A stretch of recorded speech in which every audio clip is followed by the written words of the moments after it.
All right, so welcome back to Coach's Chat, doing things a little bit differently this time. Um, I guess kind of expanding on the myth busting march, we had a few questions come up that we felt deserved an entire quick 10-minute chat rather than just the quick 2-minute answers that Ben was providing in the previous episodes. So the first topic that we want to cover today is that of collagen. Oftentimes we get quite a bit of questions about collagen from our clients and community members in general, asking what it's good for, what it does, what kind to take. So I think there's a lot of collagen out there on the shelves, but not a whole lot of information around the specific supplement. So as with, most questions we get, really difficult to answer them in a one-liner. So we decided to bring in the expert on the subject, Mrs. Katrina Borg, to kind of delve into this topic in a little bit more detail. So I guess the first question to start with is just, what is collagen? Yeah, so I mean, a lot of times I think people get really confused about what is collagen exactly? Isn't it a protein? Can I have it instead of a protein supplement? Do I need to have it with, like, on top of? And so to start with the basics, yes, collagen is a protein. I think that's probably the most important piece to get out there. But unlike typical animal proteins, which are considered complete, collagen's really kind of based in glycine, proline, and hydroxyproline, and it doesn't have low or abundant amounts of all of the essential amino acids or the branched chain amino acids. So therefore, we would maybe not so much consider it an incomplete protein as like an inferior protein in some aspects, but in other aspects, it's super, super good for you. So what are those, right? I think that we've got 28 different kinds of collagen, and that's just dependent on kind of their amino acid sequencing, which is, I think, probably a little bit deeper than we need to get into.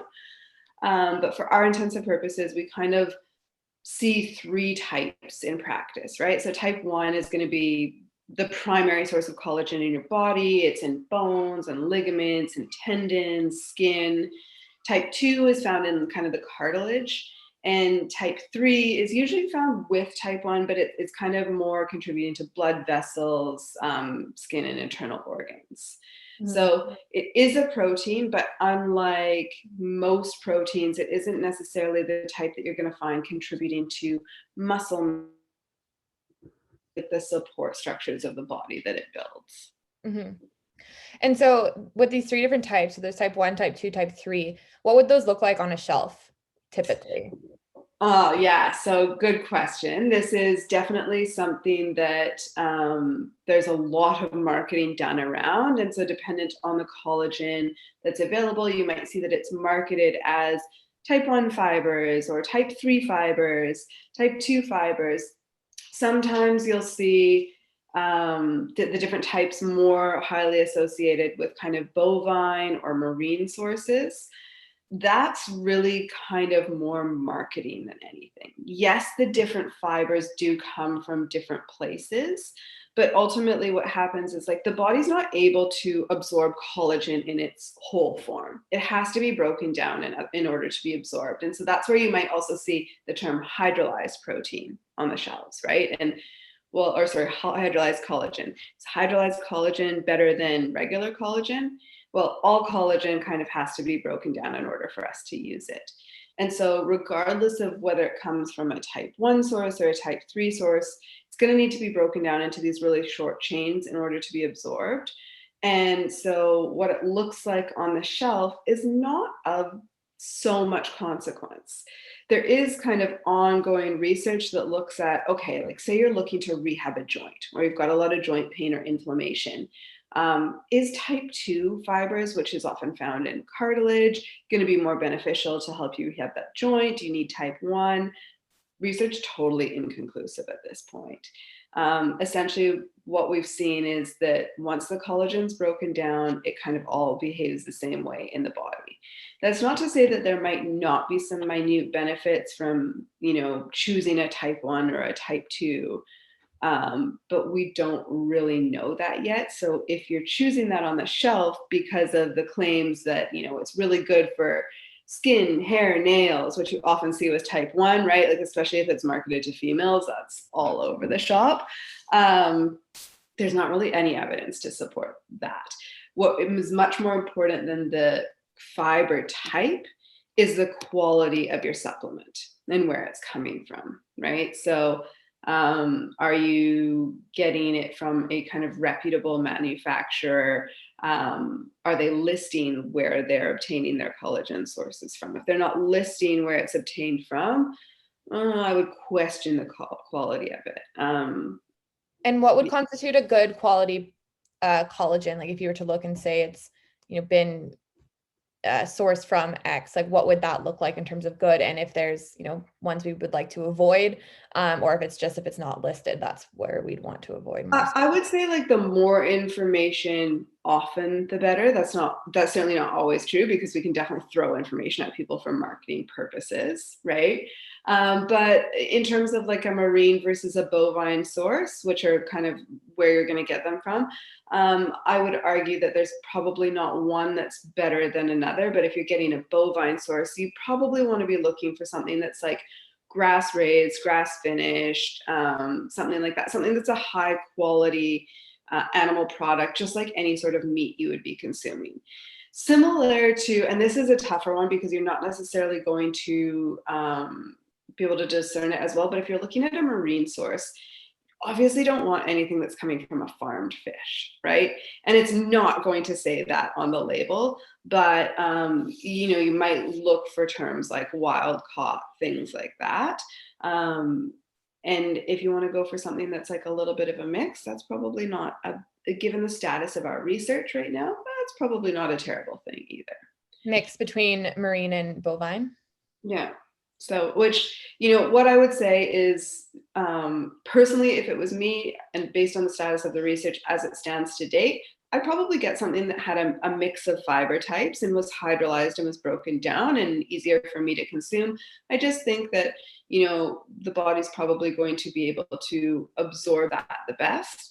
And I mean, personally, I'm keeping an eye on the research because I'd love to see if we're starting to pull out higher correlations with joint resilience, rehab, repair down the road. But like I said, it kind of looks like once the collagen is broken down, the way it behaves in the body is not substantially different. Okay. And are there any vegan sources of collagen? And if there are, do you have anything to say about them? No. So this is always a tough one for my vegan clients or those who are choosing not to consume any animal products, because collagen is literally found in kind of those structures that we talked about, right? So there's no vegan sources. You will have some companies that espouse that they've got these plant-based sources of collagen. It's not exactly true. What those are they are supplements to boost collagen production. So we make collagen endogenously, and we also consume it in our diet, right? And that's how we get adequate amounts in the body. So the vegan supplements tend to boost like glycine production, especially. And so they're hoping to kind of rev up your own internal production of that. Definitely better than nothing. Dependent on your reasons for not consuming animals, you may find that, if collagen is something that's going to benefit your specific goals, you may find that, obtaining a supplement that works with, farmers who are ethically raising their animals, that might be the route to go. Or it might just be a no-go for you. And then the supplements to boost endogenous supply are probably your best bet there. And I don't know if it'd be easier to touch on what those goals might be that you would really want to consider, switching to an animal product, or what would be the detriments to not consuming collagen if you're a plant-based eater, or if for some reason you may not produce enough without the animal proteins. Yeah. So, I mean, I think that, first and foremost, if you're a plant-based eater, there is a degree of dietary planning that's going to need to come into effect for a bunch of reasons, and collagen production being one of them. And so you just want to make sure that you are really kind of hitting every other aspect of kind of your vitamin and mineral needs in order to keep that production high. For collagen, I generally recommend for people who are doing resistance training, endurance athletes who are doing kind of like hitting like the pavement and putting miles and miles on anything where it's kind of like high impact, they have a lot of inflammation or they have a lot of degradation of their joints,